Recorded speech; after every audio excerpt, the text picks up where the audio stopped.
আসসালামু আলাইকুম দর্শক, আমরা যে আলোচনায় আজকে আমাদের আমন্ত্রিত অতিথি আগামীকাল 7ই এপ্রিল মঙ্গলবার বাংলাদেশের পররাষ্ট্রমন্ত্রী ডক্টর খলিলুর রহমান ভারত সফরে যাবেন। তার এই সফরকে কেন্দ্র করে ইতিমধ্যেই অনেক জল্পনা কল্পনা শুরু হয়েছে। এই সফরে ডক্টর খলিল কি প্রত্যাশা করছেন এবং তার জন্য ভারত কি বার্তা নিয়ে অপেক্ষা করছে, আজকে সেই বিষয়টি নিয়ে আলোচনা করব। শেষ পর্যন্ত সাথে থাকুন। আসসালামু আলাইকুম এবং আদাব।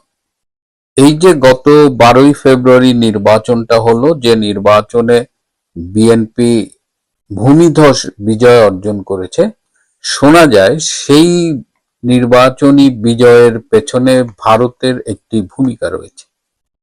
গত প্রায় 1 বছর ধরে পর্দার অন্তরালে ইংল্যান্ডে ভারতের সাথে তারেক রহমানের একটা দীর্ঘ আলোচনা হয়েছে এবং ভারতের রাষ্ট্রদূত বিক্রম কে দোরাইস্বামী, যিনি একসময় বাংলাদেশে রাষ্ট্রদূতের দায়িত্ব পালন করেছেন 2020 থেকে 22 সাল পর্যন্ত, এবং তারপরে তিনি ইংল্যান্ডে ভারতীয় রাষ্ট্রদূত হিসেবে দায়িত্ব পালন করেছেন এবং গত মাসেই তাকে আবার চীনে ভারতের রাষ্ট্রদূতের দায়িত্ব দেওয়া হয়েছে। এই বিক্রম কে দোরাইস্বামী মূলত তারেক রহমানের সাথে ভারত সরকারের পক্ষ থেকে নেগোসিয়েশন করেন এবং তাদের মধ্যে একটা 10 দফা চুক্তি স্বাক্ষরিত হয়। সেই চুক্তি অনুযায়ী একটা কন্ডিশন ছিল যে বাংলাদেশে একটা ইনক্লুসিভ ডেমোক্রেটিক এনভায়রনমেন্ট এনশিওর করা হবে। আপনারা জানেন যে ভারত কিন্তু সবসময় চেয়েছিল একটি ইনক্লুসিভ ইলেকশন যেন বাংলাদেশে হয়, কিন্তু ভারতের সেই চাওয়াটা পূরণ হয়নি। মূলত অন্যান্য পরাশক্তি, বিশেষ করে আমেরিকা, এখানে একটা ইনক্লুসিভ ইলেকশন চায়নি এবং ভারত ও আমেরিকার মধ্যে সেই সময় সম্পর্কটা খুব ভালো যাচ্ছিল না। কিন্তু পরবর্তীতে আমেরিকা এবং ভারতের সম্পর্কটা যখন ঠিক হয়, তখন তারা মেনে নেয় যে ঠিক আছে, ইলেকশনটা ইনক্লুসিভ না হলেও ইলেকশনের পরে বিএনপি ক্ষমতায় এসে একটা ইনক্লুসিভ পলিটিক্যাল এনভায়রনমেন্ট ক্রিয়েট করবে। সেই শর্ত অনুযায়ী আওয়ামী লীগেরও রাজনীতিতে যে নিষেধাজ্ঞাটা রয়েছে আওয়ামী লীগের উপরে, সেই নিষেধাজ্ঞাটা প্রত্যাহার হবার কথা। কিন্তু বর্তমানে দেখা যাচ্ছে যে আওয়ামী লীগের কার্যক্রমের উপরে ডক্টর ইউনূস সরকার যে গত বছরের মে মাসে নিষেধাজ্ঞা আরোপ করেছিল, সেই নিষেধাজ্ঞা তো প্রত্যাহার করা হচ্ছেই না, বরং সন্ত্রাস দমন আইনের একটা নতুন ধারা যোগ করে এমন একটা সিস্টেম করা হচ্ছে যাতে আওয়ামী লীগকে নিষিদ্ধ করা হবে এবং আওয়ামী লীগ যারা করবে তাদের জন্য একদম কারাদণ্ডের ব্যবস্থা করা হবে। এরকম একটা বিল সংসদে আসছে। সুতরাং এইটা যে ভারতের সাথে যে চুক্তি স্বাক্ষর করা হয়েছিল তার বরখেলাপ। এর বাইরেও ভারতের কিন্তু বাংলাদেশের ব্যাপারে বিশেষ ইন্টারেস্ট আছে। বাংলাদেশের আর ভারতের সম্পর্ক কেবলমাত্র যে প্রতিবেশী রাষ্ট্র তা না, বাংলাদেশ ভারতের একটা কৌশলগত গুরুত্বপূর্ণ অংশীদারও বটে। সুতরাং বাংলাদেশে যদি একটা স্বাভাবিক গণতান্ত্রিক পরিস্থিতি থাকে, এখানে যদি জঙ্গিবাদ মাথা তুলে না দাঁড়ায়, তাহলে সেটা ভারতের জন্য মঙ্গল। কিন্তু যে মুহূর্তে আওয়ামী লীগের রাজনীতিটাকে নিষিদ্ধ করা হবে, আইন করে নিষিদ্ধ করা হবে, সেই মুহূর্তে কিন্তু বাংলাদেশে জঙ্গিবাদের ব্যাপক চাষাবাদ হবে, জঙ্গিবাদের বাম্পার ফলন হবে এবং সেই বাম্পার ফলন ভারতের জন্য একটা ব্যাপক মাথা ব্যথার কারণ হবে। ইতিমধ্যেই পাকিস্তানের একজন মন্ত্রী বলেছেন যে এর আগে তারা ভারতকে আক্রমণ করেছিল সে পাহেলগাঁও গ্রামের দিকে, এবার তারা পূর্ব দিক থেকে ভারতকে আক্রমণ করবে। ক্লিয়ার ইন্ডিকেশন যে বাংলাদেশের ভূমি ব্যবহার করে তারা ভারতকে আক্রমণ করবে। আপনারা আরো জানেন যে রিসেন্টলি 8 জন জঙ্গি লস্করে তৈয়বা, এই জঙ্গিরা ভারতে গ্রেপ্তার হয়েছেন। এই 8 জনের মধ্যে 7 জনই বাংলাদেশি এবং তারা প্রথমে নেপাল গিয়েছেন এবং নেপাল থেকে পরে ভারতে প্রবেশ করেছেন। তো এটা তো অবশ্যই ভারতের জন্য একটা বিরাট মাথা ব্যথা। তো এই অবস্থায় ডক্টর খলিল আগামীকাল ভারতে যাবেন। এর আগে ভারতের যিনি আছেন বাংলাদেশের রাষ্ট্রদূত মিস্টার রিয়াজ হামিদুল্লাহ, তাকে কিন্তু ভারত সরকার পররাষ্ট্র মন্ত্রণালয়ে ডেকেছিল এবং ভারতের বিভিন্ন অসন্তোষ কিন্তু তাকে আগে জানানো হয়েছিল। কিন্তু এর প্রেক্ষিতে বর্তমানে ডক্টর খলিল যে যাচ্ছেন, তিনি আগামীকাল দুপুরের পরে রওনা দেবেন, বিকেলে দিল্লি পৌঁছানোর কথা, এবং আগামীকাল সন্ধ্যা 6টা থেকে রাত 8টা পর্যন্ত ভারতের জাতীয় নিরাপত্তা উপদেষ্টা অজিত ডাভালের সাথে তার গুরুত্বপূর্ণ মিটিং রয়েছে। 8 তারিখে তার ভারতের পররাষ্ট্রমন্ত্রী ডক্টর জয়শঙ্কর, ভারতের জ্বালানি মন্ত্রী হরদীপ সিং পুরী এবং আরো কয়েকজন গুরুত্বপূর্ণ ব্যক্তির সাথে মিটিং করার কথা রয়েছে। ধারণা করা হচ্ছে যে ভারতের পক্ষ থেকে খুব স্পষ্ট অসন্তোষ জানানো হবে যে এই যে আওয়ামী লীগের রাজনীতি নিয়ে কেন এরকম করা হচ্ছে, যে 10 দফা চুক্তিতে সম্মত হয়ে তারেক রহমান ক্ষমতা আসছে, সেই 10 দফা চুক্তির কেন খেলাপ করা হচ্ছে। এবং ভারত একটি ব্যাপারে বলেছিল যে তুরস্কের সাথে যে মাখামাখি ডক্টর ইউনূসের ছিল সেটা যেন না থাকে, কিন্তু তারেক রহমান সেই তুরস্কের সাথে একই পথে হাঁটছে। দহরম মহরম রয়েছে। বাংলাদেশের ডিজিএফআই এর যিনি মহাপরিচালক, তিনি কদিন আগে ভারত সফর করেছিলেন, তিনি তারপরে এসে আবার পাকিস্তানে গিয়েছেন।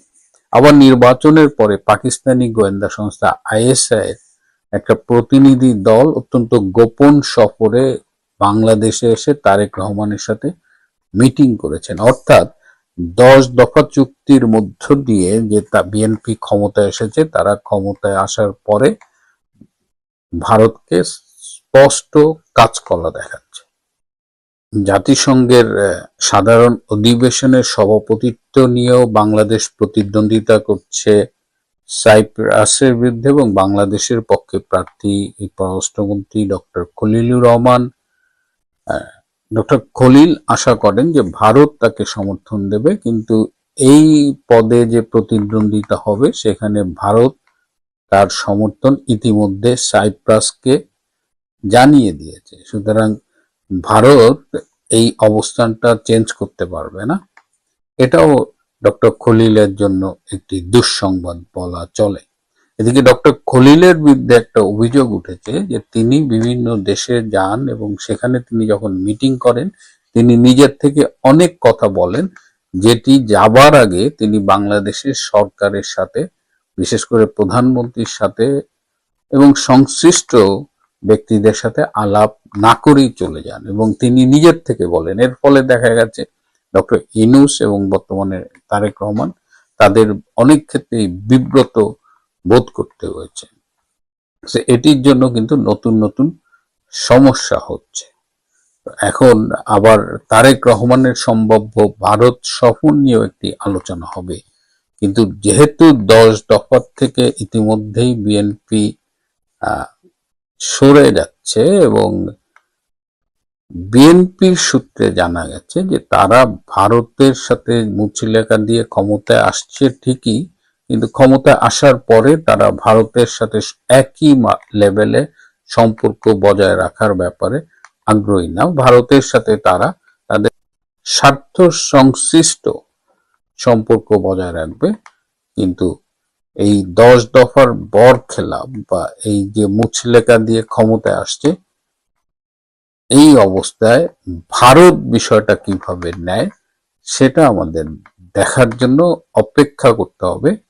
এবং কয়েকটি কূটনৈতিক সূত্রে জানা গেছে ভারত হয়তো এই মুহূর্তে তাদের একটা সফট অসন্তোষ জানাবে, এই মুহূর্তে হয়তো ক্ষুব্ধ কোনো প্রতিক্রিয়া জানাবে না, কিন্তু বিএনপির সাথে গোপন সমঝোতা করে ভারত যেভাবে বিএনপিকে বিজয়ী করে আসতে সহায়তা করেছে, এবং বিএনপির এই বিজয়ের পেছনে হিন্দু ভোটার, আওয়ামী লীগ ভোটারদের একটা ব্যাপক ভূমিকা আছে। এই সব কিছু মিলিয়ে এখন পরিস্থিতি যেদিকে যাচ্ছে, তাতে বিএনপি সরকার আগামীতে কতটা স্বস্তিতে থাকতে পারে, বাংলাদেশের সাথে ভারতের সম্পর্ক কোন পথে যায়, এই সব কিছু নিয়েই কিন্তু সংশ্লিষ্ট মহলগুলোতে ইতিমধ্যেই উদ্বেগ পরিলক্ষিত হচ্ছে। দেখি এখন ডক্টর খলিল ফিরে আসুক, আর তারেক রহমান ভারতের সাথে চুক্তির খেলাপ করে কত দূর যেতে পারেন সেটাও দেখার বিষয়।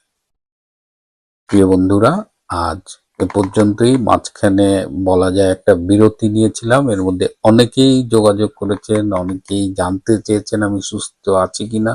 আসলে আমি আমার ছেলে এবং মেয়েকে নিয়ে ফিজিতে গিয়েছিলাম, আমার একটা কাজও ছিল, ওদের কাছে আমার একটা প্রমিসও ছিল যে ওদের আমি স্কুল ছুটিতে নিয়ে যাব।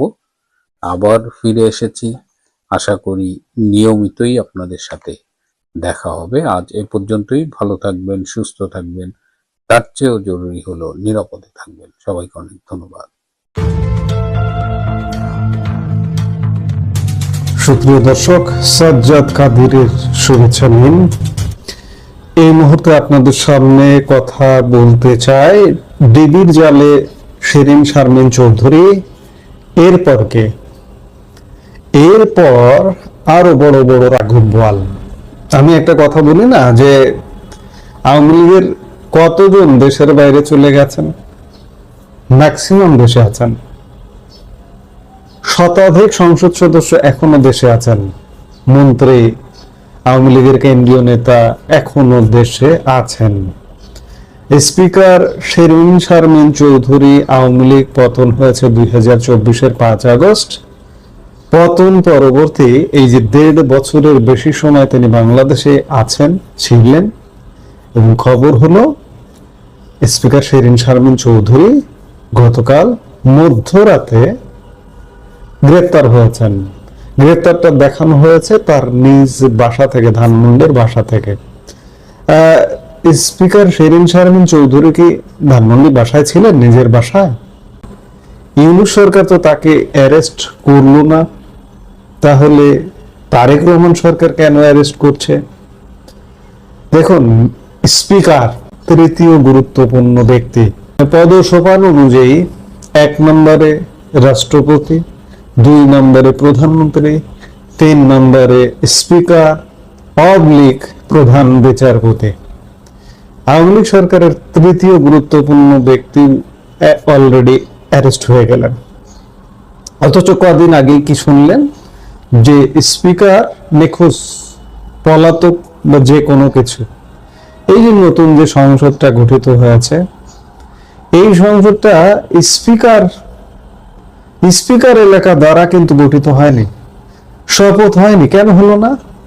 সরকারের থেকে তখন ব্যাখ্যা ছিল যে স্পিকার নিখোঁজ বা পলাতক। আজকে কোথা থেকে বের হলেন তিনি? স্পিকার শিরীন শারমিন চৌধুরী পদত্যাগ করেছেন, কিংবা ডেপুটি স্পিকার শামসুল হক টুকু কারাগারে। আপনি তো শপথটাই ভঙ্গ করলেন। এখন যে সংসদটা গঠিত হলো, শপথটাই ভঙ্গ করলেন। স্পিকার যদি পদত্যাগও করেন, কিন্তু তার সর্বশেষ একটা দায়িত্ব থাকে, নতুন সংসদ সদস্যদের শপথ করানো, পরবর্তী স্পিকারের হাতে দায়িত্ব অর্পণ করা। কিন্তু পদত্যাগ করলেও দায়িত্ব থাকে। ধরে নিলাম স্পিকার পদত্যাগ করেছেন, ডেপুটি স্পিকার আছেন, ডেপুটি স্পিকার জেলে, তাকে প্যারোলে মুক্তি দিয়ে সংসদের কার্যক্রম করে তারপরে আবার তাকে নিয়ে যান, কিছুই করেননি। অন্য পথে এগিয়েছেন, প্রধান নির্বাচন কমিশনার দিয়ে শপথ নিয়েছেন। যাই হোক, স্পিকার শিরীন শারমিন চৌধুরী, আমরা আইএসপিআর-এর তথ্য মতে জেনেছিলাম যে 2024-এর 5 আগস্ট পরবর্তী সময়ে সেনাবাহিনীতে আশ্রয় নিয়েছিলেন। যেহেতু আইএসপিআর প্রকাশ করেছিল, আমরা গত রাত পর্যন্ত ধরে নিতেই পারি তিনি সেনা হেফাজতে ছিলেন। অবশেষে তাকে অ্যারেস্ট করানো হলো এবং দেখানো হলো যে বাসা থেকে অ্যারেস্ট করা হয়েছে। বেশ কয়েকদিন ধরে এই সরকারটা গঠিত হওয়ার পর থেকে আওয়ামী লীগ নামধারী কিছু লোক, আমি এটাকে বলি জামায়াতে ইসলামী আওয়ামী লীগ শাখা, তারা রাষ্ট্রপতির অপসারণ চান। জামায়াতে ইসলামী কিংবা এনসিপি রাষ্ট্রপতির অপসারণ চান, এই জামায়াতে ইসলামী আওয়ামী লীগ শাখাও রাষ্ট্রপতির অপসারণ চান। এবং এর পরে পরে বেশ কয়েকদিন ধরে আপনি সোশ্যাল মিডিয়ায় দেখবেন যে জামায়াতে ইসলামী আওয়ামী লীগ শাখা সেটি বলা বলি করছে স্পিকারের শপথ, এই সংসদের শপথ থেকে সেই সময় থেকে যে স্পিকার কোথায়, সরকার সেটা জানাক, স্পিকার কোথায় সেটা প্রকাশ করুক। এবার সরকার সেটি জানিয়ে দিল, কারণ সরকারের বিরুদ্ধে আপনি অভিযোগ করতে পারবেন না যে সরকার গুম করেছে, বিএনপি সরকার গুম করেছে, কিংবা ইউনূস সরকার সংসদের স্পিকারকে গুম করে দিয়েছে, এটি বলতে পারবেন না। যার কারণে সরকার প্রকাশ্যে আনলো। আওয়ামী লীগ পন্থী সোশ্যাল মিডিয়া অ্যাক্টিভিস্টদের ক্যাম্পেইনও এর পেছনে একটা ভূমিকা পালন করে থাকতে পারে, কারণ জানতে চায় মানুষ স্পিকার কোথায়। দেখুন, স্পিকার আজকে অ্যারেস্ট হয়ে গেল, এখন প্রশ্ন আসছে যে এরপরে আরো কে অ্যারেস্ট হবে। একটা জিনিস পরিষ্কার যে বাংলাদেশে সহাবস্থানের রাজনীতি হবে না, আপনি যত কথাই বলুন না কেন। কারণ গত 1.5 মাসে, এই যে বিএনপি সরকারের 1.5 মাসে এটা একটা পরিষ্কার হয়ে গেছে যে অতীতের প্রতিশোধ নেওয়ার একটা প্রবণতা ইতিমধ্যেই লক্ষ্য করা যাচ্ছে। প্রতিশোধের অংশ হিসেবে 111-এর কুশীলবদের অ্যারেস্ট করা হচ্ছে। আওয়ামী লীগ সরকারের দায়িত্বশীল ব্যক্তি বর্গদের ব্যাপারে এখনো পর্যন্ত কোন রকমের শিথিলতা নেই, বরঞ্চ নতুন করে অ্যারেস্ট হচ্ছে। স্পিকার অ্যারেস্ট হলেন, এরপরে আরো বহু রাঘব বোয়াল, আপনারা যেগুলো চান সেগুলো হবে। আমরা এই মুহূর্তে নাম বলে ফেললে বিষয়টা কেমন হয়ে যায়, এটি যেহেতু আইনি ব্যাপার, এই জন্য এটি নিশ্চিত থাকুন যে আওয়ামী লীগ রিলেটেড, আওয়ামী লীগের সাথে সংশ্লিষ্ট আরো বহু রাঘব বোয়াল বাংলাদেশে যারা আছেন। 3 নম্বর ব্যক্তি তো অ্যারেস্ট হলেন, আরো বহু ব্যক্তি অ্যারেস্ট হবার পথে আছে। সেটা হয়তো 7 দিন পরে হোক, 7 মাস পরে হোক, যেভাবে হোক, আরো বহু রাঘব বোয়ালকে বিএনপি সরকার যদি সুযোগ পায়, যদি সময় পায়, দেশ জাহান্নামে যাচ্ছে তাতে কোনো সমস্যা নেই, কিন্তু প্রতিহিংসা চরিতার্থ হবে। 2001-06 প্রতিহিংসা চরিতার্থ হয়েছে। এই প্রতিহিংসা চরিতার্থের কারণে আওয়ামী লীগ যখন 2009-এ ক্ষমতায় এলো, তখন বিএনপিকে মোটামুটি দৌড়ের উপর রেখেছিল। এবার আবারও আওয়ামী লীগ যখন ক্ষমতায় আসবে, আওয়ামী লীগ ক্ষমতায় আসবে, লিখে রাখুন আমার এই কথাটা, সেটা 2 বছর পর, 5 বছর পর, 7 বছর পর, যতদিন পরেই হোক না কেন, আওয়ামী লীগ ক্ষমতায় মাস্ট আসবে। আজকে বিএনপি যে কাজগুলো করছে সহ অবস্থান করতে দিচ্ছে না। বিএনপির যে কি পরিণতি হবে এটা বলা, মানে কল্পনা করা কঠিন। বিএনপি যদি এই পথে হাঁটে, বিএনপির যদি এখনো পর্যন্ত শুভ বুদ্ধির উদয় না হয়, হ্যাঁ, আওয়ামী লীগের হয়তো নানা অত্যাচার, আরো সামনে বহু অত্যাচার অপেক্ষা করছে। আপনি চিন্তা করুন, 2004 সালে আওয়ামী লীগ প্রধান শেখ হাসিনাকে গ্রেনেড মেরে হত্যা করার পরিকল্পনাও ছিল। এত লোক, 23-24 জন কিন্তু ওই গ্রেনেড হামলায় মারা গেছে। মৃত্যুঞ্জয়ী শেখ হাসিনা মৃত্যুকে জয় করে কিভাবে যেন বেঁচে গেছেন। 24-এর 5 আগস্ট বেঁচে গেছেন, বারবার বেঁচে যান। এই বারবার বেঁচে যাওয়া মানুষটা আবার ক্ষমতায় আসবে, এসে আবার কি হবে, কি পরিণতি হবে। বাংলাদেশে এগুলোই চলবে, সোজা কথা, বাংলাদেশে এগুলোই চলতে থাকবে। বাংলাদেশের কোনো আশা ভরসার কথা বলতে পারছি না, কারণ যেখানে প্রতিহিংসা থাকে, রাজনৈতিক সহাবস্থান থাকে না, যেখানে জামাতে ইসলামে বাংলাদেশের স্বাধীনতা মানে না, স্বাধীনতার নেতৃত্ব দেওয়া আওয়ামী লীগ আজকে নিষিদ্ধ হয়ে থাকে। আপনি আওয়ামী লীগ করেন, আপনি আওয়ামী লীগের পদ পদবি দায়িত্বশীল যে কোনো কিছুতে ছিলেন, আপনি আপনার উপরে দমন পীড়ন চলতে থাকুক। তবে যত চলবে, যত চলতে থাকবে, তত মুক্তির পথও কাছে আসবে। এটাই নিয়ম। প্রকৃতিরও একটা নিয়ম আছে, প্রকৃতিরও একটা বিচার আছে। এখন আমরা হয়তো সামনে আরো বড় বড় রাঘব বোয়াল গ্রেপ্তার হতে দেখব। পরিস্থিতি যদি এভাবেই থাকে, যদি কোনো রাশ টানা না হয়, যদি কোনো ফুল স্টপ না হয় দেশি বিদেশি আন্তর্জাতিক তৎপরতায়, তাহলে এভাবে চলতে থাকবে।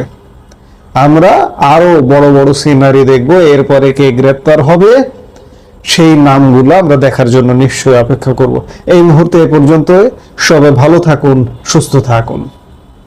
আমাদের ভিডিওগুলো নিয়মিত পেতে সাবস্ক্রাইব করুন Sajjad Qadir and the legends YouTube channel এবং লাইক, কমেন্ট, শেয়ার করে সাথে থাকুন।